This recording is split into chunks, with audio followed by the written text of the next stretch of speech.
Good evening. Welcome to left and right. మొన్న కళ, నిన్న నిజం, నేడు అనుభవం. ఎన్నాళ్ళలో కలలు కన్న తెలంగాణ 2 ఏళ్ల క్రితం నిజమైంది, సాక్షాత్కారమైంది. ఇప్పుడు అది అనుభవంలో కూడా వచ్చింది. అనుభవంలో ఉన్న తెలంగాణ ఎలా ఉంది? బంగారు తెలంగాణగా పిలుచుకుంటున్న మనం నిజంగా స్వర్ణయుగంగా చూడబోతున్నామా? భవిష్యత్తులో తెలంగాణ పాలకులు దీన్ని బంగారు తెలంగాణగా తీర్చిదిద్దడానికి వేసుకున్న అంచనాలు కానీ, చేపడుతున్న పథకాలు కానీ సవ్యంగా ఉన్నాయా, సవ్యమైన దిశలో సాగుతున్నాయా అనేది ఇవాళ చాలా కీలకమైన ప్రశ్న. ఉద్యమ కాలంలో నినదించిన నీళ్లు, నిధులు, నియామకాలు ఎంతవరకు వచ్చాయి? ఏ దిశగా ప్రభుత్వం వెళుతోంది? కేసీఆర్ కలలు కన్న బంగారు తెలంగాణ దిశగా ఆయన పరిపాలన సాగుతోందా? మిగతా కింది స్థాయి వర్గాలన్నీ ఆయనకి సహకరిస్తున్నాయా అనేది ఒక ప్రశ్న. మరొక ముఖ్యమైన ప్రశ్న, తెలంగాణ ఉద్యమంలో పాల్గొన్న సబ్బండ వర్ణాలు ఇవాళ సంతృప్తికరంగా ఉన్నాయా? బంగారు తెలంగాణకి, కేసీఆర్ పాలనకు సబ్బండ వర్ణాలు సహకరిస్తున్నాయా, సంతృప్తికరంగా ఉన్నాయా? మిషన్ కాకతీయ, మిషన్ భగీరథ ఈ రెండింటి చుట్టూ తిరుగుతున్న పరిపాలన ఎంతవరకు తెలంగాణను ముందుకు తీసుకెళ్తుంది? డబుల్ బెడ్రూమ్ ఇళ్ళు ఎంతవరకు, ఎంతమందికి అవి అందుబాటులోకి వస్తాయి? అన్నిటికీ మించి దళితులకు 3 ఎకరాలు భూమి నినాదం ఏ మేరకు సాధ్యమవుతుంది? ఇలాంటి ఎన్నో సమస్యలు, ఎన్నో పథకాలు, ఎన్నో సందేహాలు ఇవాళ మన ముందున్నాయి. తెలంగాణ ఏర్పాటై 2 ఏళ్లు పూర్తి కావస్తున్న సందర్భంగా ఏం జరుగుతోంది, ఏం జరగబోతోంది అనేది ఇవాళ లెఫ్ట్ అండ్ రైట్.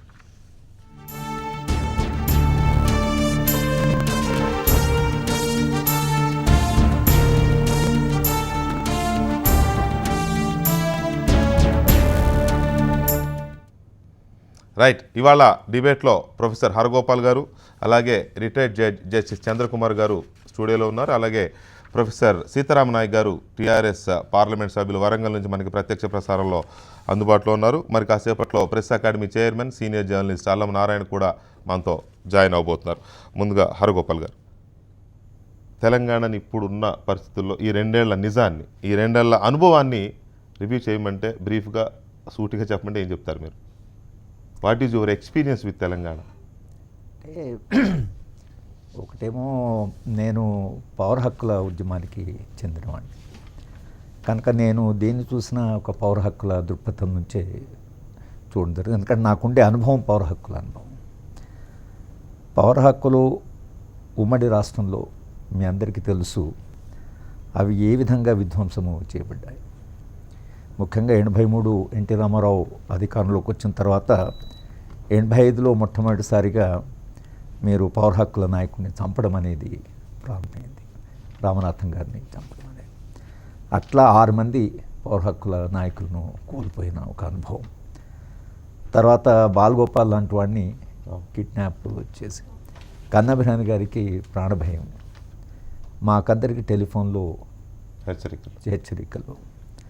ఇది ఒక అనుభవం. ఇది సరే, మాకు ఇది మనము ఎవరో మనము కోరితే కాదు, మనము ఇష్టపూర్వకంగా చేస్తామని ఒప్పుకున్నాం కాబట్టి మనెవరు బలవంతం చేయలేదు. కనుక ఇలాంటి ఉద్యమాలు చేస్తున్నప్పుడు, ఉద్యమాల భాగమైనప్పుడు కొంత ఇలాంటివి జరుగుతుంటాయి. కానీ ఇది మా అనుభవం అయితే సరిపోయింది, కానీ ఇది ప్రజల అనుభవం కూడా. తెలంగాణ పల్లెల్లో ఆ రోజు జరిగిన విధ్వంసం, అప్పటి పోలీస్ యంత్రాంగము చేసినటువంటి, అంటే ప్రజల మీద చేసినటువంటి దుర్మార్గాలు. నేను అనుకోవడం ఏంటంటే తెలంగాణ ఉద్యమంలో ప్రజలు చాలా పెద్ద ఎత్తున భాగస్వామ్యం కావడానికి చాలా కారణాలు ఉన్నాయి. తెలంగాణ వస్తే తమ సమస్యలు పరిష్కారం అవుతుంది అనుకున్నారు, కానీ తెలంగాణ వస్తే తప్పకుండా గ్రామీణ ప్రాంతాల్లో ఒక శాంతియుత వాతావరణం వస్తుంది. పోలీసులు కాపాడబడతాయి. పోలీసులు మరింత బాధ్యతగా, తెలంగాణ పోలీసులు, తెలంగాణ ప్రజలు. అప్పుడేంటంటే ఆంధ్ర వాళ్ళు, పరాయి వాళ్ళు పక్క రాష్ట్రం నుంచి వచ్చి ఇక్కడ ఇచ్చేస్తున్నారు. వాళ్ళకు తెలంగాణ ప్రజలంటే కోపము, ప్రజలంటే గౌరవం లేదు. కనుక ఆంధ్ర పాలకులు తెలంగాణ ప్రజల మీద విచ్చలవిడి బలప్రయోగాన్ని చేశారు అనేటువంటిది కొంతకాలంగా అదొక రకమైన విశ్లేషణగా జరిగింది. కానీ తెలంగాణ అంటే జయశంకర్ గారితో కూడా ఎప్పుడు చర్చ జరిగినా జయశంకర్ ఇదే మాట అనేవాడు. డాక్టర్ సాబ్ చీఫ్ మినిస్టర్ మనవాడు, హోమ్ మినిస్టర్ మనవాడు, క్యాబినెట్ అంతా మనది. కనుక తప్పకుండా తెలంగాణలో పరిస్థితి భిన్నంగా ఉంటుంది Hmm. అని ఆయన చాలా సంపూర్ణంగా విశ్వసించాడు. తర్వాత ఆయన ఆ విధంగా మొత్తంగా ఉద్యమం బాటు నిలబడ్డాడు. ఐడియాలాగ్గా సిద్ధాంతకర్తగా ఆయనకు ఒక ప్రముఖ స్థానం వచ్చింది. యా కానీ ఈ 2 ఏళ్లలో అంటే మాకు అనుభవంలో 3 సభలు తెలంగాణ వచ్చిన 4 నెలలకే తెలంగాణ డెమోక్రటిక్ ఫోరం, సరే అది మావోయిస్టు సంస్థన, అది మావోయిస్ట్ ఫ్రంట్ ఆర్గనైజేషన్, అదే ఆంధ్ర పాలకులు కూడా అన్నారు పౌర హక్కుల సంఘము మావోయిస్టు సంఘమని. ఏ సంఘాన్ని మీద విరుచుకుపడ్డా చెప్పింది మావోయిస్టుల పేరు మీదనే జరిగింది. అదే మాట, అదే మళ్ళీ ఆర్గ్యుమెంట్లో అదే పోలీస్ యంత్రాంగం ఏమాత్రము అంటే సంస్కృతిలో కానీ, ప్రవర్తనలో కానీ, విలువల్లో దృక్పథంలో కానీ, గానీ. చట్టబద్ధ పాలనలో కానీ ఒక మెరుగైన పోలీస్ యంత్రాంగం ఉంటుందని. ఎందుకంటే ఇప్పుడు హైదరాబాద్ విశ్వవిద్యాలయంలో ఈ రోహిత్ వేముల సంఘటన జరిగిన తర్వాత పోలీసులు బహుశా నాకు తెలిసి యూనివర్సిటీ, సెంట్రల్ యూనివర్సిటీ ప్రొఫెసర్స్ను కొట్టడం అనేది అంటే ఇది కొంత అంటే షాకింగ్ అనిపిస్తుంది మనకు.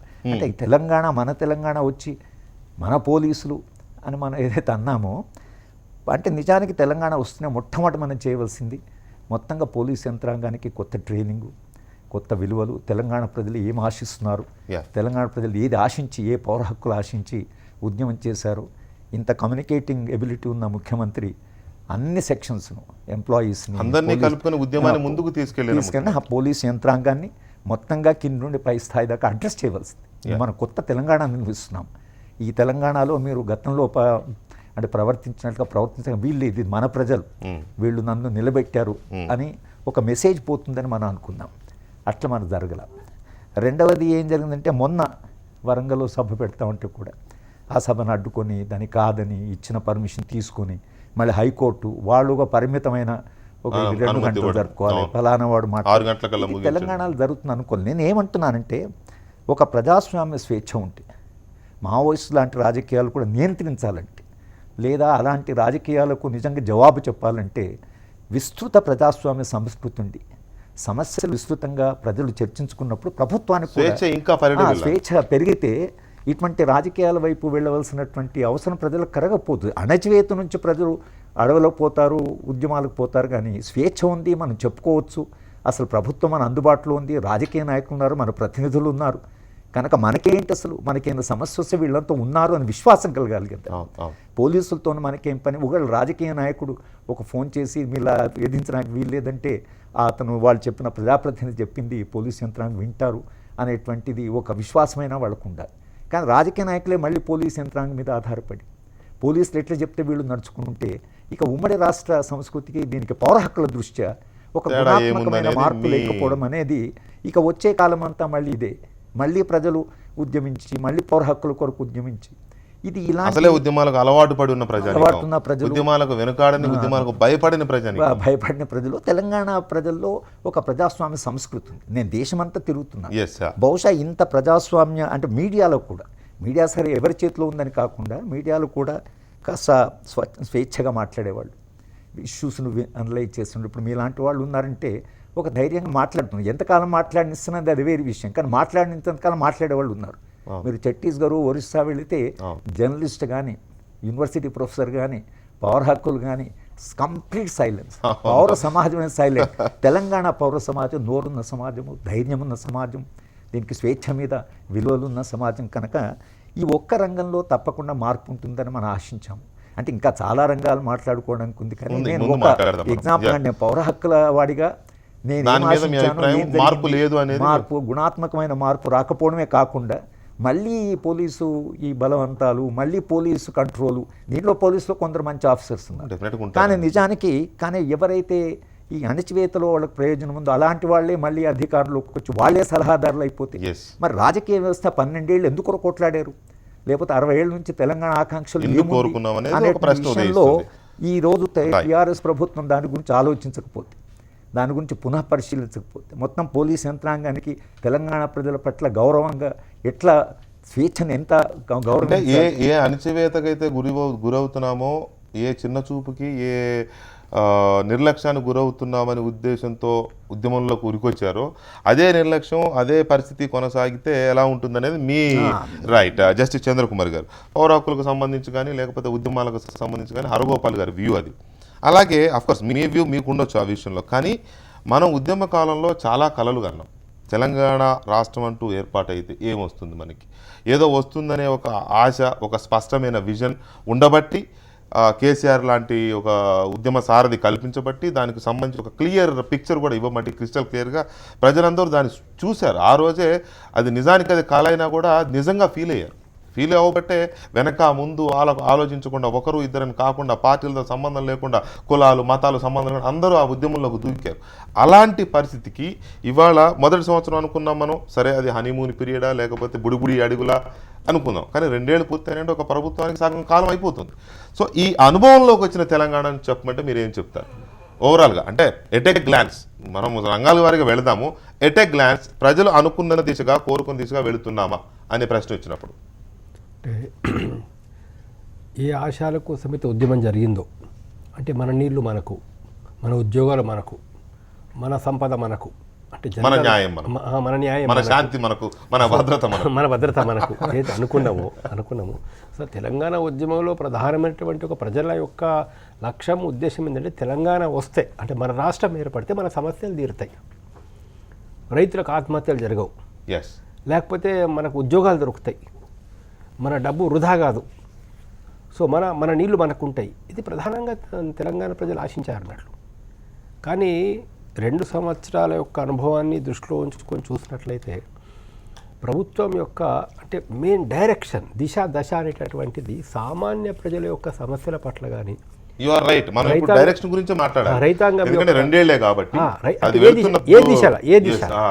ఎటు అడుగులు వేస్తున్నారు, ఎటు ప్లానింగ్ చేస్తున్నారు, దాని యొక్క రిజల్ట్ ఎట్లా వస్తున్నది అనేది కనుక చూసినట్లయితే, అంటే సమస్యల్ని పరిష్కారం చేయాలా, లేకపోతే ప్రాజెక్టులు పూర్తి చేయాలా, లేదా అందరికీ ఉద్యోగాలు ఇవ్వాలా, లేదా అందరికీ విద్య ఇవ్వాలా అనేటటువంటి లక్ష్య శుద్ధి ఉన్నదా అనే విషయంలోనే మాకు అనుమానాలు కలుగుతుంది. అసలు ఆ దిశగా ఏమైనా సిన్సియారిటీ ఉన్నదా, లేదా ప్రజలు ఇప్పుడు మేధావులు, ఇంటెలెక్చువల్స్, ఇంజనీర్స్ కూడా ఎలా ఆలోచించాల్సిన పరిస్థితి ఏర్పడుతుందంటే, అవకాశం వచ్చింది కదా, ఈ అవకాశాన్ని ఈ మిగతా గత ప్రభుత్వాలు ఎట్లయితే చేసినాయో అవకాశాలు ఉపయోగించుకోవడం, కాంట్రాక్టర్స్లను ఉపయోగించుకోవడం, మధ్యవర్తులు ఉపయోగించుకోవడం, తమ వ్యక్తిగత సంపదలు పెంచుకోవడానికి ప్లాన్ చేస్తున్నారా అనేటువంటి ఒక అనుమానాలు రేకెత్తించేటువంటి పరిస్థితులు ఏర్పడుతున్నాయి. అంటే దశ మారిపోయింది. అంటే మా ఉద్దేశంలో, మా అంచనాలు, మా దృక్పథం లోపల దానికి మేము ప్రధానంగా చెప్పదలుచుకున్న విషయం ఏంటంటే, ఇప్పుడు రైతుల ఆత్మహత్యలు కొనసాగుతున్నాయి. రైతుల ఆత్మహత్యలు చేసుకుంటే నేను అనేక సందర్భాలు చెప్పిన, కనీసం ఒక ఎమ్మెల్యే, ఒక మంత్రి గారు, ఒక ఐఏఎస్ ఆఫీసర్ అక్కడికి వెళ్ళి అసలు ఎందుకు రైతులు ఆత్మహత్యలు చేసుకుంటున్నారు, కారణం ఏంటి, వాళ్ళకున్న ఇబ్బందులు ఏంటి, వాళ్ళకున్న అప్పులేంటి, అక్కడ పరిస్థితులు ఏంటి, అసలు ఆ ఆలోచన లేదు ప్రభుత్వానికి. పైపెచ్చు అంటే చాలా బాధాకరమైన విషయం ఏంటంటే, అది రైతు వ్యవసాయ కారణాల వల్ల కాదు అని చూపించడానికి ప్రతి ఒక్కరు తాపత్రయపడుతున్నారు. వ్యవసాయ కారణాల వల్ల ఒక 2,000 మంది, 3,000 మంది, దాదాపు 3,000 మంది ఇప్పుడు రైతులు ఆత్మహత్యలు చేసుకున్నారు. వ్యవసాయ కారణాలు అంటే నేను చెప్పదలుచుకున్న విషయం ఏంటంటే, వాస్తవాన్ని ఒప్పుకోవాలా, రియాలిటీని ఒప్పుకోవాలా, సత్యాన్ని ఒప్పుకోవాలా. అక్కడే మనకు సిన్సియారిటీ లేదనుకోండి, అక్కడ సిన్సియారిటీ లేకపోతే అసలు అంచనాలే తప్పైపోతాయి, నీకు వేసే ప్లానింగే తప్పైపోతుంది. కరెక్ట్, వేసే ప్లానింగే తప్పైపోతుంది. ప్రాక్టికల్గా ఉన్న వాస్తవాన్ని మనం గుర్తించినప్పుడు, దాన్ని స్టడీ చేయనప్పుడు మన డైరెక్షన్ మారిపోతుంది. ఇప్పుడు గత 40 సంవత్సరాలుగా మేము గిరిజన ప్రాంతాల్లో చూస్తున్నాం. అన్నట్లు ఇక్కడ అంటే ఏసీ రూమ్లో కూర్చొని ఐఏఎస్ ఆఫీసర్స్ ప్లానింగ్ చేస్తే అక్కడ ఇంప్లిమెంటేషన్ జరుగుతుందా? జరగదు. అక్కడ జరగాలంటే అక్కడ భౌతిక పరిస్థితులు ఏంటి, నిజమైన పరిస్థితులు ఏంటిది, వాస్తవ పరిస్థితి ఏంటి, ఈ వాస్తవ పరిస్థితులు ఏమి చేయాలనే విషయం లోపల ఒక అవగాహన ఉండాలి. సరే, ఐఏఎస్ ఆఫీసర్స్కు ఉంటుందా ఉండదా అది వేరే విషయం, కానీ ప్రాక్టికల్గా ప్రజాప్రతినిధులు ప్రజల దగ్గరికి వెళ్ళి వచ్చినటువంటి వాళ్ళు, ముఖ్యంగా ఉద్యమాలకు వెళ్ళి వచ్చినటువంటి వాళ్ళకు ఖచ్చితమైనటువంటి ఒక అసెస్మెంట్ ఉండాలి, అంచనాలు ఉండాలి. ఇక్కడ ఎందుకు చేయడం లేదంటే, అసలు లక్ష్యమే వేరైనప్పుడు, ఫర్ ఎగ్జాంపుల్ నేను జడ్జి అయినాను అంటే ఊరికే చెప్తాను, అవునవును. నేను జడ్జి అయినా యొక్క లక్ష్యం ఏముండాలా? రెండర్ జస్టిస్, న్యాయం చేకూర్చాలా. లేదు నా లక్ష్యము ఒక 500 కోట్లు సంపాదించుకోవాలని లక్ష్యం అనుకోండి, ఫర్ ఎగ్జాంపుల్ నా అబ్జెక్ట్ అనుకోండి. సో నా వే ఆఫ్ ఫంక్షనింగ్ డిఫర్ అవుతుంది. నా ఫంక్షనింగ్ అన్నా డిఫర్ అవుతుంది, లేదా మీరు ఎంచుకున్న లక్ష్యం అన్నా డిఫరెంట్ అవుతుంది. లక్ష్యం అన్న డిఫర్ అయిపోతుంది. జడ్జి కాకుండా ఇంకేదో విధ్వంసకారుడిగా కూడా మారచ్చు. సో అందుకని ఏంటంటే ఇక్కడ జరుగుతున్నటువంటి పరిస్థితులు ఏంటంటే, ఇప్పుడు ఫర్ ఎగ్జాంపుల్ ఇప్పుడు ఆదిలాబాద్ జిల్లా ఉంది, ఒక 1000 కోట్లు ఖర్చు పెడితే దాదాపు నీకు 2 లక్షల ఎకరాలకు నీళ్ళు ఇవ్వచ్చు. మహబూబ్ నగర్ జిల్లా ఉంది, ఒక 2000 సార్ కూడా తెలుసు, ఒక 2000 కోట్లు కనుక ఖర్చు పెడితే దాదాపు ఒక 5 లక్షలు 6 లక్షల ఎకరాలకు నీళ్ళు. 2000 కాదండి, మొన్ననే నేను లాస్ట్ సాటర్డేనే దశ దిశ చేశాను అక్కడ అందరూ with including TRS and engineers and all parties వాళ్ళు చెప్పింది ఏంటంటే 1000 కోట్లతో 8 lakh acres వస్తుందనేది వాళ్ళ అంచనా, ఎగ్జిస్టింగ్ ప్రాజెక్ట్. అదే మేము అంటే లేటర్ అంటే ప్రభుత్వానికి కూడా చూసుకునేదంటే ఇంకా ఒక రకంగా చెప్పాలంటే లిబరల్ వ్యూ అని తీసుకున్నట్లయితే. Right. Press academy chairman senior journalist అల్లం నారాయణ గారు కూడా మనతో జాయిన్ అయ్యారు. నారాయణ గారు నమస్కారం. ప్రాణహిత ఉద్యమ కాలంలో మీరు రాసిన ఆర్టికల్స్ తెలంగాణ కోసం, తెలంగాణ ఎట్లుండాలి, దాని దశ ఎట్లుండాలి, దాని దిశ ఎట్లుండాలి, చంద్రబాబు నాయుడు ఏం చేశాడు, రాజశేఖర రెడ్డి ఏం చేశాడు, కిరణ్ కుమార్ రెడ్డి ఏం చేస్తున్నాడు, కేసీఆర్ ఎలా ఉద్యమాన్ని ముందుకు తీసుకెళ్తున్నారు, కేసీఆర్ ఏమేం చేయాలి అని, ఆ తర్వాత అధికారంలోకి వచ్చిన తర్వాత అంతే మీరు వచ్చే ముందు చెప్పాను నా ఇంట్రోలో, మొన్నటి కళ, నిన్నటి నిజం, నేటి అనుభవంలోకి వచ్చింది 2 ఏళ్ళు. మొదటి ఏడాది మొదటి వార్షికోత్సవంలో మనందరం ఏమనుకున్నామంటే మొదటి ఏడాదే కదా ఇది, ఇంకా వాళ్ళు కూరుకోలేదు, ఎక్కడ కుదురుకోకుండానే మనం మాట్లాడడం భావ్యం కాదు. 2వ ఏడాదిని కొంతవరకు రిలాక్స్ చేయొచ్చు, అలాగే పూర్తిగా రిలాక్స్ చేయడానికి లేదు. 2 ఏళ్లే కదా అయింది, అప్పుడే ఏం ఆశిస్తున్నారు అనేది ఎంతో కాలం చెప్పలేం మనం ఇంకా. సో మీ అనుభవంలో మీరు ఎక్స్పెక్ట్ చేసినవి, మీరు ప్రాణహిత పేరుతో రాసుకున్నవి, మీరు ఏవో కలర్లు కన్నారు ఆ రోజున, అవన్నీ ఎలా వెళ్తాయి? ఇప్పుడు జరగట్లేదని అనడంలే, వారు అన్నది కరెక్ట్. చంద్రకుమార్ గారు డైరెక్షన్ ఎలా ఉంది, ప్రభుత్వం అప్రోచ్ ఎలా ఉందనే దాని మీదనే, ఫోకస్ ఎలా ఉందనే దాని మీదనే ఇవాళ చర్చ.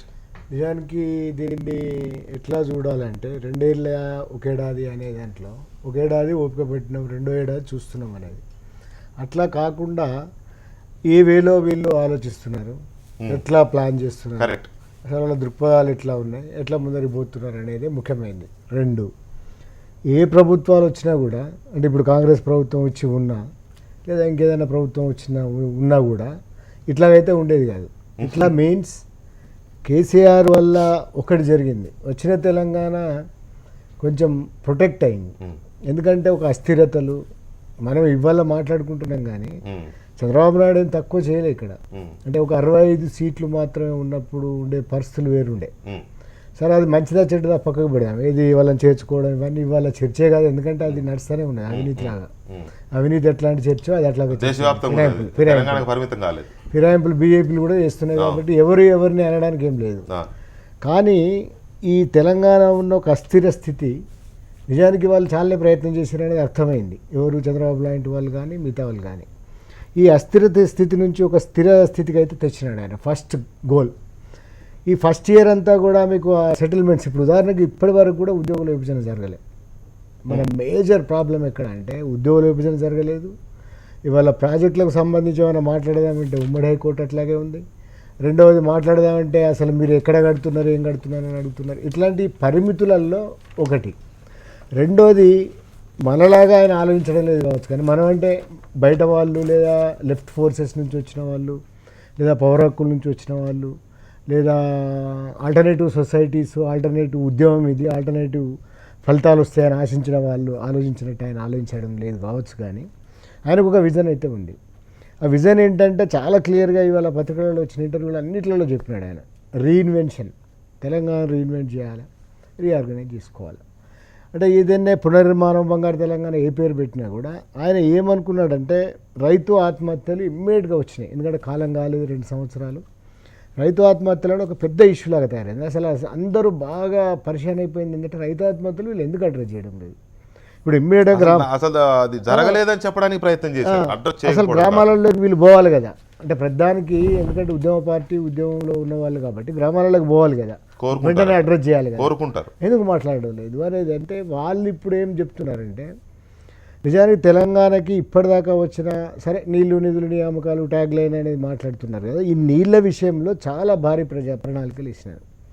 ఈ ప్రణాళికలు వేసిన క్రమం అంతా కూడా ఇంతకుముందు ఒక ఆలోచనతోటి ఆంధ్ర నాయకత్వం ఇక్కడ నుంచి ఒక్క ప్రాజెక్ట్ కాకుండా చేసినారనేది వాస్తవం.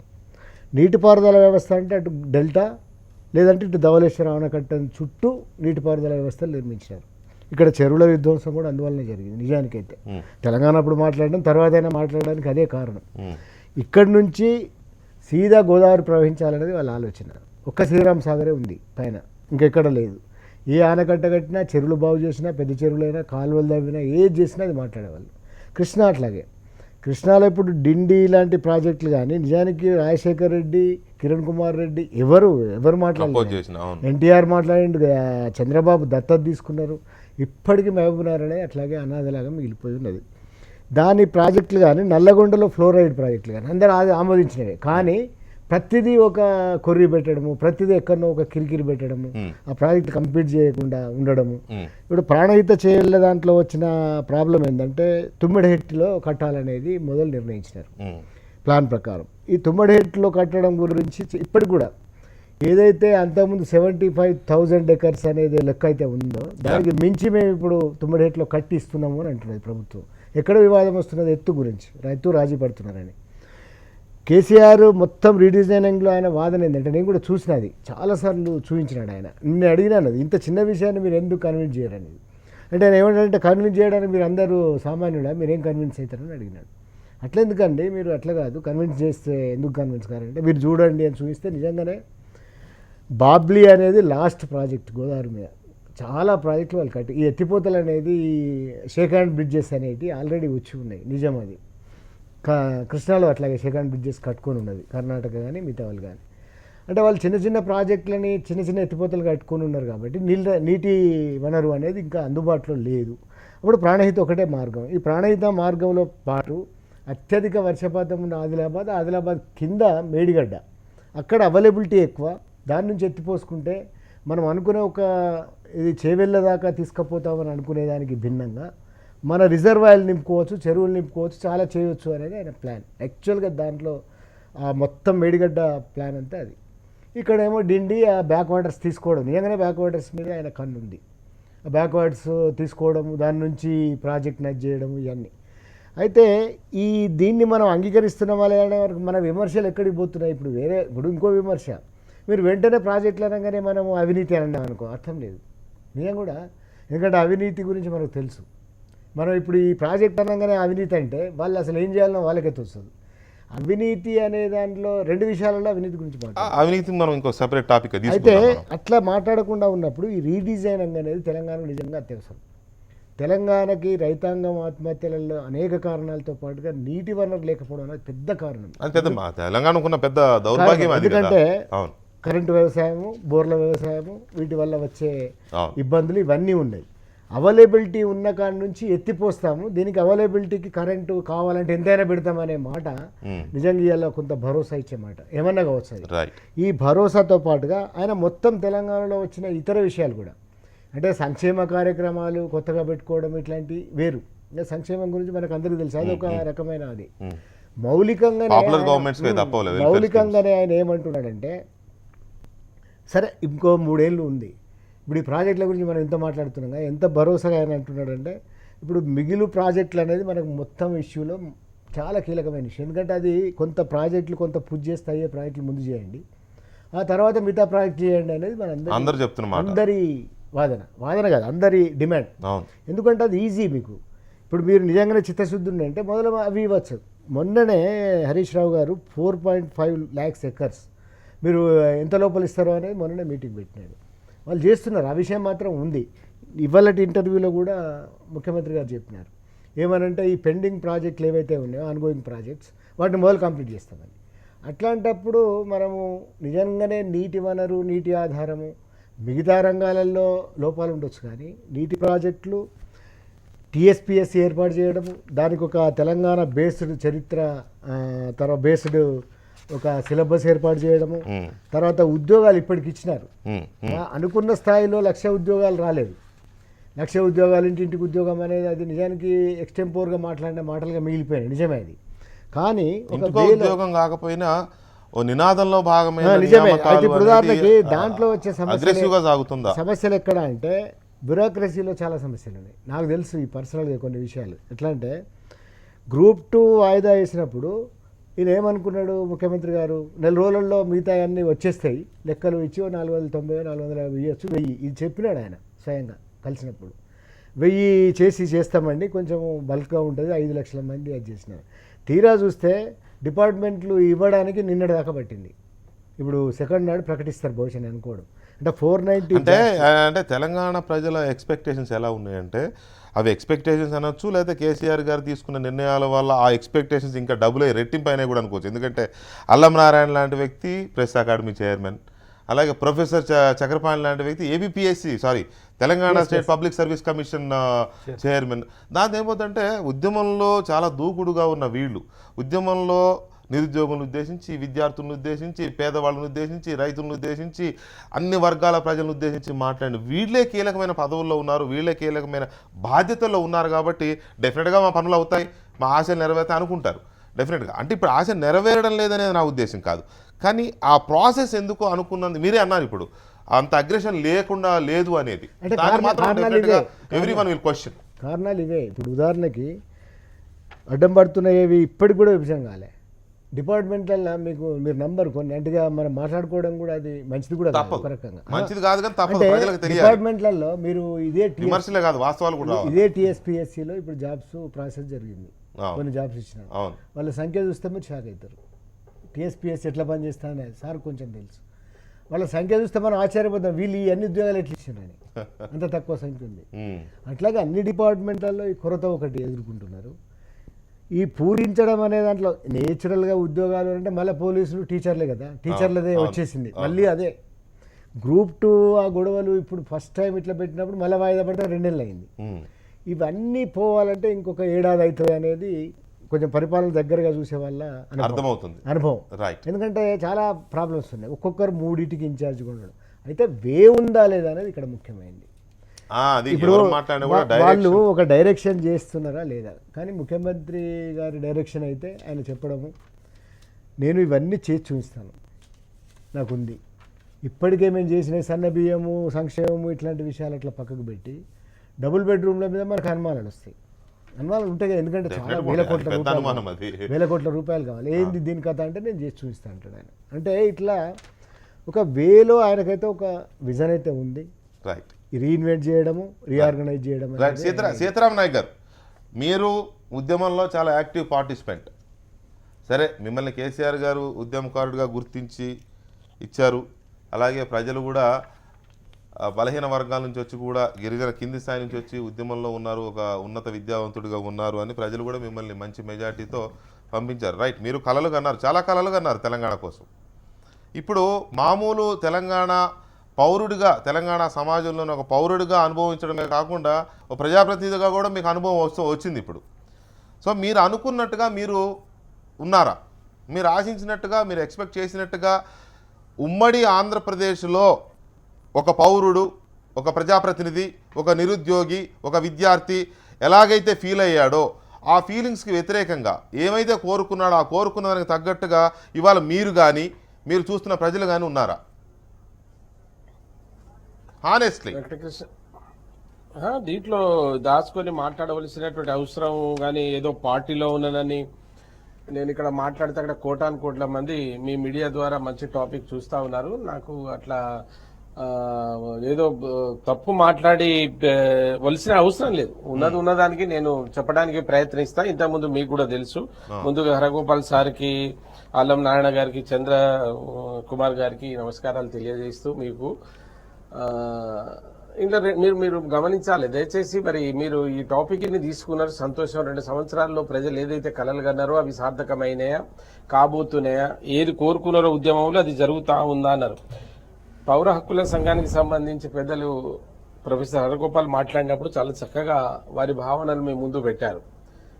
తెలంగాణ వచ్చిన తర్వాత ఆ రోజు నక్సలైట్ల ఎజెండే మా ఎజెండా ఉంటుంది, తెలంగాణ వస్తే ఇబ్బంది కలగదు, పోలీసులు కూడా కొంత స్వేచ్ఛగా వ్యవహరించాలి, ఇక్కడికటువంటి ప్రజలకు ఇబ్బంది కలగవద్దా అనేది వారికి ఉన్నటువంటి భావనను పెట్టారు. మొన్న వరంగల్లో కూడా సభ జరిగితే సభకి ఏం అంతరాయాలు కలిగినాయి, దాంట్లో మా దగ్గరికి వచ్చారు, మేము మాట్లాడినాం. వారికి ఉన్నటువంటి భావం, అది వాస్తవం ఏం జరిగిందో వాళ్ళు ముందు పెట్టారు. వారి తర్వాత చంద్రకుమార్ గారు మాట్లాడుతూ ఈ ఉద్యోగాలు తర్వాత ఈ ప్రాజెక్టులు కనీసం ప్రభుత్వం దాని దిక్కు ఏమైనా ఆలోచన ఉందా అన్నారు. అంటే పెద్దలు తెలిసిన వాళ్ళు ఇటువంటి దగ్గర నేను నిజం నాకు తెలిసినటువంటి నా దగ్గర ఉన్న ఇన్ఫర్మేషన్ నేయవలసి వస్తుంది. ఇప్పుడు ఎన్ని కోట్ల రూపాయలు కొత్త రాష్ట్రం వచ్చిన తర్వాత ఇప్పుడు 25 నుంచి 30,000 ఇప్పుడే మాట్లాడారు మీరు. ఏది ఉద్యమంలో ముందుండేటువంటి వారి వాళ్ళ తెలంగాణ పిఎస్కి అవును అధ్యక్షులుగా ఉన్నారు. 25,000 ఉద్యోగాలు ఇవాళ ఆన్లైన్ లో ఉన్నాయి. ఇప్పటి వరకు ఎన్ని ఉద్యోగాలు భర్తీ అయినాయో దయచేసి నా దగ్గర రిపోర్ట్ ఉన్నది, వారికి కావాలంటే పంపిస్తా. అయితే ఒకటి వెంకటకృష్ణ గారు, 60 సంవత్సరాల్లో పొడగొట్టుకున్నదంతా రాష్ట్రం వచ్చి 2 సంవత్సరాలని అందరినీ సాటిస్ఫై చేయాలంటే అవుతుంది. అయ్యే పని ఎవరు అంటలేదు కదా. ఈ చర్చ, ఈ ఫోరం ఈ చర్చ కానీ ఫోరం కానీ 2 ఏళ్లలో ఎందుకు చేయలేదు అని అడగడంలే మనం. మన ఫోకస్, కేసీఆర్ గారి ఫోకస్, డైరెక్షన్, వారు వేస్తున్న అడుగులు ఆ దిశగా ఉన్నాయనేదే మాత్రమే చర్చ తప్ప మనమేమి 2 ఏళ్లలో ఎందుకు అయిపోలేదు, 2 ఏళ్ల బంగారు తెలంగాణ అవ్వలేదని మనం క్వశ్చన్ చేయడం ఎవరికి లేదు. లేదే అటు ఆలోచన కూడా లేదనేది పెద్దలు మాట్లాడితే నేను చెప్తున్నా. ఆ ఆలోచన కూడా లేదంటే నేను చెప్తున్నా. ఏ విషయంలో ఆలోచన లేదు? 25,000 కోట్ల రూపాయలు ప్రాజెక్టులకు ఇచ్చి ఆన్లైన్ టెండర్లు పెట్టి రేపు డిసెంబర్ 31 నాడు 32 నియోజకవర్గాలకు మంచినీళ్ళు ఇస్తున్నది వాస్తవమా కాదా? జరుగుతున్నట్టు ప్రజల కన్నా కలలేంది నీళ్లు మన పోరాటం దా మీకు తెలుసు, నాకు తెలుసు. నీళ్లు, నిధులు, ఉద్యోగాలు. నీళ్ల గురించి రేపు ప్రాజెక్టులు రీడిజైన్ చేస్తా ఉన్నాడు. ఆయనకు ఈ ప్రాంతం పైన అనుభవం ఉంది కనుక ప్రాజెక్టులను నిన్న భద్రాద్రి ప్రాజెక్ట్ చేశారు, ఇక్కడ శ్రీరామ ప్రాజెక్ట్ చేసి 8,000 కోట్ల రూపాయలు తీసుకొచ్చి నీళ్లు ఇస్తా ఉన్నాం. అంటే కొంత సమయం మాత్రం దీంట్లో పడుతుంది, దయచేసి గమనించాలి. అనుకున్నది కేసీఆర్ గారు దాన్ని ప్రజలను మభ్యపెట్టో లేదా ఇబ్బందికరమైన పరిస్థితిలో పెట్టి తప్పుకునే వ్యక్తి అయితే కాదు. అయితే ఈ 2 సంవత్సరాలు పెద్దలందరూ దయచేసి గమనించాలి. ఒకవేళ ఈ ప్రభుత్వం అనుకున్న దిశల్లో అడుగు పెట్టకపోతే కేసీఆర్ ను ప్రజలు నమ్మి ఓట్లు వేయరు. ఇప్పటికే జరుగుతూ ఉంది, వన్ సైడ్ జరుగుతూ ఉంది. ఎందుకు జరుగుతుంది అనేది తర్వాత విషయం. కానీ ప్రజలు ఎన్ని రోజులు ఈ విధంగా వన్ సైడ్ గా ఒక నాయకుని నమ్మి ముందుకు తీసుకపోతే ఆ నాయకుడు బాధ్యతయుతంగా పనిచేయవలసినటువంటి అవసరం ఉంది. అవునా కాదా? మిషన్ భగీరథ కానీ మిషన్ కాకతీయ ద్వారా మంచినీళ్లు పోతే సాగునీళ్లకు చెరువుల పరిస్థితి ఏముంది ఇవాళ పల్లెల్లో? ఆ దిశగా ఏమైనా ప్రయత్నం చేస్తున్నామా లేదా? దయచేసి మీరు 2 సంవత్సరాల్లో ఎంత పరిణితి చెందింది, ఎంతవరకు ప్రజలను ముందుకు తీసుకుపోయగలిగినాం అనేది మీరు గమనించాలి. పోతే విద్యాపరంగా అన్నారు పెద్దలు, విద్యాపరంగా అన్నారు. ఇవాళ సంతకమైంది 250 గురుకుల పాఠశాలలు ఈ 10 జిల్లాలలో. ఒక్కొక్క గురుకుల పాఠశాలలో 620 మంది విద్యార్థులతో ఈ విద్యా సంవత్సరానికి పెట్టడానికి ఇవాళ సంతకమైంది. అది మీకు కూడా తెలిసినటువంటి విషయం. ఇవి ఎందుకు చెప్పవలసి వస్తుందంటే ఈ 2 సంవత్సరాల్లో ప్రజలు ఆశించిన దానికి ప్రభుత్వం ఏమైనా దగ్గరగా ఉందా అనడానికి నేను చెప్తా ఉన్నాను. మేము దగ్గరగా ఉన్నామని 100కు 100 సార్లు మీకు ఇస్తున్నాం. ఒకటి అన్న మీరు ఒక మాట అన్నారు, మొన్నటి కళ 100కు 100% అది సాకారం అయింది. ఆ తెలంగాణ ప్రజల కళ నిజమైంది. అందుకోసం ఇలా కేసీఆర్ గారు నా కళ సాకారమైంది అన్నారు. స్వరాష్ట్రం స్వపరిపాలన అన్నాం. అక్కడ ఉన్న మీ అందరితో పాటు కులాలకు మతాలకు భిన్నంగా ఇవాళ తెలంగాణలో పాల్గొని తెలంగాణ రాష్ట్రాన్ని సాధించుకొని కళ సాకారం చేసుకున్నామా లేదా? దానికి ఇవాళ ముఖ్యమంత్రి కేసీఆర్ గారు నాయకత్వం వహించింది వాస్తవమా కాదా? ఆ బ్రాండ్ ఆయనకు పోతుందా లేదా? ఇవాళ ఏ మీడియా చూసినా ఏ సర్వే చూసినా ఆయన మొదటి స్థానంలో ఉన్నటువంటి ముఖ్యమంత్రిగా అంటున్నారా లేదా? అంటే నేను అనేది దయచేసి గమనించాలి. మీరు కూడా ప్రజలకు ఏమైతే అన్నామో దాని అందుబాటులోకి వస్తా ఉన్నాం. ఇంకా 3 సంవత్సరాలు చూడండి దయచేసి. ఈ 3 సంవత్సరాల లోపల ఇక్కడ సీతారాం నగర్ దయచేసి మీరు కూడా అర్థం చేసుకోవాల్సింది, ఇక్కడ అప్పుడే అయిపోయింది 2 ఏళ్లలో చేయలేకపోయారు కాబట్టి ఫెయిల్ ఇది కాదు చర్చ. డెఫినెట్గా మనం అనుకున్న దిశగా వెళుతున్నామా లేదా అనేది తప్ప ఈ 2 ఏళ్లలో ఇంకా ఇది బేబీనే. డెఫినెట్గా తెలంగాణ అనేది ఒక బేబీనే, still it's a baby, no doubt, దీన్ని ఎవరు కాదనలేని వాస్తవం అది. కాకపోతే ఆ బేబీ వేస్తున్న అడుగులు మనం కలలు కన్నా లక్ష్యాల దిశగా వెళుతున్నాయా, ఎంతవరకు ఒకవేళ ఏమన్నా పొరపాటు ఉంటే సరిదిద్దుకోవడం, లేకపోతే సలహాలు, ఇక్కడ ఏంటంటే సలహాలు కూడా తీసుకోవడం లేదనేది హరగోపాల్ గారు లేవనెత్తిన అంశం. సలహాలు ఇచ్చే స్వేచ్ఛ కూడా వారి దృక్కోణం అది. అట్లాగే చంద్రకుమార్ గారు చెప్పింది ఏంటి, రైతుల ఆత్మహత్యల్ని ఓవర్ నైట్ ఆపేయగలుగుతారని ఎవరు అనరండి. ఈ 2 ఏళ్లలో కేసీఆర్ గారు రాగానే ఆత్మహత్యలు ఆగిపోతాయని ఎవరైనా కలగంటారా? సాధ్యం కాదు. కొన్ని స్కీమ్స్ రావాలి, ఇరిగేషన్ డెవలప్ అవ్వాలి, అగ్రికల్చర్ వారన్న హరిత తెలంగాణ సాక్షాత్కరించాలి, ఇవన్నీ జరగాలి. కానీ ఆత్మహత్యలు ఇప్పుడు ఉద్యమ కాలంలో ఊరూరు తిరిగామండి, అవునా కాదా? మీరు తిరిగారు, నేను తిరిగాను, అందరం తిరిగారు, కేసీఆర్ గారు తిరిగారు. మరి ఇప్పుడు ఆ ఇంటికి ఎందుకు వెళ్ళడం లేదని చంద్రకుమార్ గారు లేవనెత్తిన ప్రశ్న. సో ఇటువంటి అంశాలే తప్ప ఒక ఊరడింపు, ఒక ఓదార్పు ఇవి లేవు అనేది వారు ఎత్తింది బహుశా, అంతే తప్ప అందులో వేరే నెగిటివ్ కోణం ఏమి ఉండకపోవచ్చు. ఒక్క నిమిషం సీతారాం నాయక్ గారు, ఒక్క నిమిషం దయచేసి. హరగోపాల్ గారు, కొన్ని కోర్ ఇష్యూస్ మీద మనం కొంచెం స్పీడ్గా మాట్లాడదాం. కోర్ ఇష్యూస్లో తెలంగాణలో మనకు కావాల్సింది అసలు ఎడ్యుకేషన్ ఎలా ఉంది అనే దాని మీద వారు చెప్పారు. ఎడ్యుకేషన్ ప్రమాణం చేసిన ఒక్క KG to PG అనేది మాత్రమే ఇంకా టేకప్ చేయలేదు, అది కూడా ఈ ఇయర్ నుంచి స్టార్ట్అప్ చేయబోతున్నామని చెప్పారు. నిన్నగాక మొన్న మనం చూసాం ప్రైవేట్ ఎడ్యుకేషన్ ఇన్స్టిట్యూట్స్ మీద నో డౌట్ చాలా స్ట్రిక్ట్గా ఉన్నారు ఆయన. ఎట్టి పరిస్థితుల్లో కూడా వసతులు లేని బోగస్ విద్యా సంస్థలు ఉండడానికి వీల్లేదు, నాణ్యమైన విద్యా సంస్థలు మాత్రమే ఉండాలన్నారు. రైట్, ఆల్ ఆర్ యాక్సెప్టెడ్, అందరూ ఒప్పుకున్నారు. ఎట్ ది సేమ్ టైం ప్రభుత్వ విద్యా వ్యవస్థ ఎలా ఉంది, ఇది చాలా కీలకం. అంటే ఇప్పుడు నిజానికి తెలంగాణ ఉద్యమంలో టీఆర్ఎస్ పార్టీ మాట్లాడిన చాలా అంశాల్లో KG to PG free education అనేది అత్యంతంగా మాలాంటి వాళ్ళని ఆకర్షించాం. ఎందుకంటే మేము 30-40 ఏళ్ళుగా విద్యా పరిరక్షణ కమిటీ సెక్రటరీ ఉన్నాను, all India forum for right to ఎడ్యుకేషన్లో ప్రిసీడియం మెంబర్గా ఉన్నాను. 22 రాష్ట్రాల్లో ఇవాళ common school through neighbourhood school అనేటువంటి నినాదం కొరకనే మేము ఉద్యమిస్తున్నాం. అయితే ఈ ఉద్యమ సందర్భంలో 2 ఏళ్ల క్రితము మాకు నాగ్పూర్లో సభ జరిగినప్పుడు తెలంగాణలో KG to PG free education అంటున్నారు, దానికి మేము గర్వపడుతున్నాం అని చెప్పాం. 2 ఏళ్ల తర్వాత మొన్న అలహాబాద్లో కలిసాం. ఆ దిశగా వెళుతున్నారా KG to PG free education అంటే? నిజానికి అక్కడ జరగవలసింది ఏంటి, ప్రైవేట్ స్కూళ్లను మొత్తంగా రద్దు చేయడం అనేది శ్రీహరి గారితో మాట్లాడితే సరే అది మేము అడగడం అయితే మొత్తం స్కూళ్ళు కార్పొరేట్ కాలేజీలు అన్నింటిని నేషనలైజ్ చేయాలి, విద్య సంపూర్ణంగా సామాజిక రంగంలో ఉండాలి, ఇది మా కళ. Okay, right. దాని గురించి మా నారాయణ సారు నా చేత బలవంతం కొన్ని వ్యాసాలు రాయించారు. నా తర్వాత తెలంగాణలో విద్య మీద మళ్ళీ రాయించారు ఇదే పత్రిక వాళ్ళు, మళ్ళీ తెలంగాణలో విద్య ఎలా ఉండాలి. మేము అప్పుడు అన్నదైనా ఇప్పుడు అంటున్నదైనా 60 లక్షల మంది పిల్లలు తెలంగాణలో ఎవరైతున్నారో ఈరోజు బడికి వెళుతున్న పిల్లలు, ఈ 60 లక్షల మంది పిల్లలు ఒక 10 ఏళ్ల తర్వాత, ఒక 5 ఏళ్ల తర్వాత నాణ్యమైన విద్య ఈ పిల్లలందరికీ రావాలి. కరెక్ట్. ఈ పిల్లలందరికీ నాణ్యమైన విద్య రావాలంటే ఇది మొదటి నుంచి 1985లో పివి నరసింహారావు గారు విద్యా పాలసీ తీసుకొచ్చినప్పుడు నవోదయాలు తీసుకొచ్చాడు. నవోదయ అంటే కొందరు పిల్లలకు నాణ్యమైన విద్య, ఇది సెంట్రల్ స్కూల్స్, నవోదయ స్కూల్స్, ఇట్లా మన స్కూళ్ళు ఒక ఐలాండ్స్ ఆఫ్ ఎక్సలెన్స్. ఇది ఒక విధానంగా నియో లిబరల్ మోడల్లో నూతన ఆర్థిక విధానంలో ఇది వచ్చి నోరున్నవాడికి, గ్రామీణ ప్రాంతంలో నోరున్నవాడి పిల్లవాడికి మీకు నవోదయ స్కూల్లో అడ్మిషన్ దొరుకుతుంది. ఇంకా వాళ్ళ తరఫున మాట్లాడేవాడు ఉండడు, వాడి పిల్లవాడికి మంచి స్కూలే దొరికింది. నేనేమంటే మొత్తం విద్యా విధానం అసలు నిజానికి నాకు స్వప్నం కూడా ఎలా ఉంటుందంటే, ఇప్పుడు 2వ జూన్ రోజు మనం రేపు సెలబ్రేషన్లో ప్రతి స్కూలు బిల్డింగ్లు వాటినన్నీ చేసి వాటిని సున్నాలు వేసి ఒక పండగ వాతావరణం స్కూళ్ళల్లో ఉండవలసింది. మీరు ఆ మహబూబియా స్కూల్ ఉంది నిజాం కాలేజ్ ముందర, అద్భుతమైన స్కూల్, మేము చదువుకునే కాలంలో దానికి పేరుంది. అది పాడుబడిన ఒక శిథిలాలయం లాగా ఉంది. ఎందుకలా? తెలంగాణ వచ్చిన తర్వాత ఈ స్కూళ్ళన్నీ మనవి, వీటికి పూర్వమైన వైభవాన్ని చేద్దాం, ఈ స్కూళ్ళన్నింటినీ బాగుపరుచుకుందాం, ఈ బిల్డింగ్లన్నీ బాగు చేసుకుందామని అనాలి కదా. దానికి బదులుగా ఏమైపోయింది, ఇప్పుడు విద్యకు కేటాయించిన బడ్జెట్ ఏదైతుందో, మన విద్య గురించి ఇంత మాట్లాడుతున్నాం, అది ఉన్నత విద్య కావచ్చు, స్కూల్ విద్య 9% ఇచ్చారు. 9% విద్యకి ఇవ్వడం అనేది ఉందో అది మొదటి నుంచి వస్తున్నటువంటి విషాదమే. KG to PG free education అని విశ్వవిద్యాలయాలన్నీ అసలు మనం పునరుద్ధరిస్తారని, కనీసం ఈ విశ్వవిద్యాలయాలు జాతీయ స్థాయిలో ఈ విశ్వవిద్యాలయాలు నిలబడే విశ్వవిద్యాలయాలుగా మావుతాయని మేము అనుకున్నాం.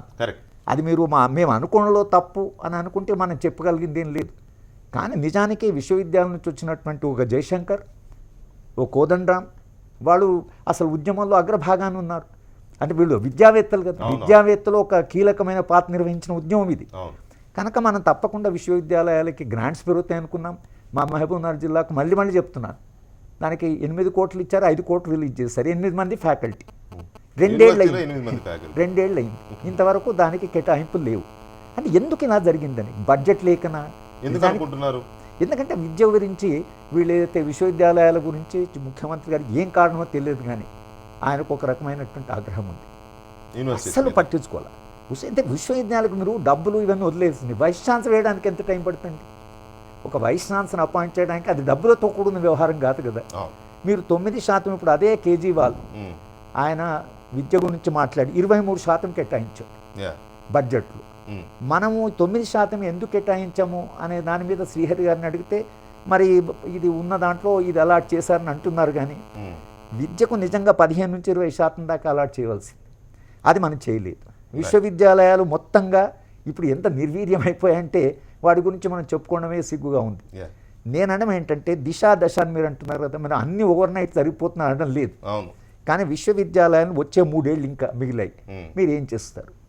స్కూళ్ళు ఏవైతున్నాయో మీరు కొన్ని 200 స్కూల్ పెడతాం, 300 స్కూల్ పెడతామంటే 300 స్కూల్లో 1,60,000 మంది పిల్లలు వస్తారు. 60 లక్షల మంది పిల్లల్లో 1,60,000 మంది పిల్లలకు నాణ్యమైన విద్య ఇస్తే సరిపోతుందా? ప్రభుత్వ స్కూళ్ళల్లో 28 లక్షల మంది పిల్లలు ఉన్నారు, ప్రైవేట్ స్కూల్లో 32 లక్షలు. ఈ 28 లక్షల మంది పిల్లలు గవర్నమెంట్ స్కూల్ ఎవరైతున్నారో ఆ 30 లక్షల మంది కూడా ఇక్కడ రావాలంటే ఈ స్కూళ్ళని మీరు ఏం చేయబోతున్నారు? అంటే ఆ దిశగా నేనేమంటే 2 ఏళ్ళలో క్వాలిటీ పెంచే అన్ని స్కూళ్ళని పట్టించుకోవాలి కదా, అన్ని స్కూళ్ళ క్వాలిటీ పెంచాలి కదా. మనం మళ్ళీ ఈ ఐలాండ్స్ ఆఫ్ ఎక్సలెన్స్ పెట్టి కొందరు పిల్లలకు నాణ్యమైన విద్య, మిగతా అందరి పిల్లల గురించి పట్టించుకోకపోవడం అనేది కాకుండా తెలంగాణలో ఒక కాంప్రహెన్సివ్ ఎడ్యుకేషన్ పాలసీలు మీరు బడ్జెట్ను చాలా పెద్ద ఎత్తున కేటాయించి పిల్లలకు నిజంగా విశ్వవిద్యాలయాల్లో క్వాలిటీ విద్య ఇస్తే ఈ పిల్లలు దేశవ్యాప్తంగా పోటీ పడగలరు. కానీ మనం అది చేయడం లేదు. మన హై స్కూల్లో చదువుకునే పిల్లలకి మనం నాణ్యమైన విద్య ఇవ్వగలిగితే నిజానికి భవిష్యత్తు తెలంగాణ అది నిజంగానే ఒక మీరు బంగారు తెలంగాణ అంటున్నాం, కానీ కనీసం మానవీయ తెలంగాణ మారడానికి మనం పునాది వేసినట్లు. పునాది వేయడంలోనే ఎక్కడో పొరపాటు జరిగి ఇప్పుడైనా దాన్ని కరెక్ట్ చేసుకుంటారా, బడ్జెట్ పెంచుతారా, విశ్వవిద్యాలయం గురించి పట్టించుకుంటారా అనేటువంటిది ఆ దిశగా వెళ్తున్నట్లుగా మనకు కనిపించలేదు. కనుక అది ఆందోళన. సీతారాం నాయక్ గారు ఉన్నారు, ఆయన మా కొలీగ్ కాకతీయ యూనివర్సిటీలో ప్రొఫెసర్, ఆయనకు తెలుసు కాకతీయ యూనివర్సిటీ ఈ రోజు కాకతీయ యూనివర్సిటీ పరిస్థితి ఏంటో ఆయనకు తెలుసు. మరి ఆయన అక్కడ ఒక మెంబర్ ఆఫ్ పార్లమెంట్గా చీఫ్ మినిస్టర్ని ఎట్లా కూర్చొని నా విశ్వవిద్యాలయం ఇది, నేను అక్కడ ఒక ఎంపీ, ఈ విశ్వవిద్యాలయం ఇలా ఉండడానికి వీల్లేదని అనాలి కదా. విశ్వవిద్యాలయం ఆయన చాలా ఆశిస్తారు. అడుగుదాం. అలాగే ఇక్కడ కేసీఆర్ ముఖ్యమంత్రి అయిన తొలినాడే తొలి పలుకుల్లోనే చెప్పిన మాట అవినీతి లేకుండా చేస్తానని ఆనాడు చెప్పారు. నిన్నటికి నిన్న ఇవాటికి ఇవాళ కనిపిస్తున్న ఇంటర్వ్యూలో కూడా అవినీతే పతాక శీర్షికగా ఆయన ఇంటర్వ్యూలు కొనసాగుతున్నాయి. రాజకీయ అవినీతిని అనే దాని దగ్గరికి దరిదాపులు కూడా రానివ్వరని ఆయన మరొకసారి రిపీట్ చేసి మరీ చెప్తున్నారు. ఇలాంటి పరిస్థితుల్లో ఎలా ఉంది అవినీతి పరిస్థితి, ఎలా ఉంది అనేది చర్చించే ముందు చిన్న బ్రేక్.